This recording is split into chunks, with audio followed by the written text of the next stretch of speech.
Sir నమస్తే sir. అంటే ఈరోజు ఉమెన్స్ డే సెలబ్రేషన్స్కి వచ్చారు. ఎలా అనిపిస్తుంది సార్ ఈ సెలబ్రేషన్స్? ఇది ఒకరోజు కాకుండా ప్రతిరోజు ఉమెన్స్ సెలబ్రేషన్సే ఉండాలి. ఉమెన్ ఎంపవర్మెంట్ అనేది లక్ష్యంగా ప్రభుత్వాలు కానీ సామాజికవేత్తలు కానీ పనిచేయాల్సిన అవసరం ఉంది.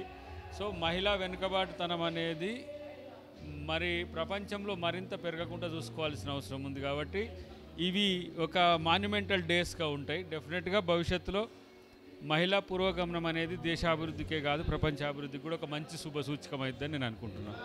Okay sir. సార్ మీ లైఫ్లో బెస్ట్ ఉమెన్ ఎవరు సార్? డెఫినెట్గా అమ్మ ఉంటుంది, నెక్స్ట్ వైఫ్ ఉంటుంది. సో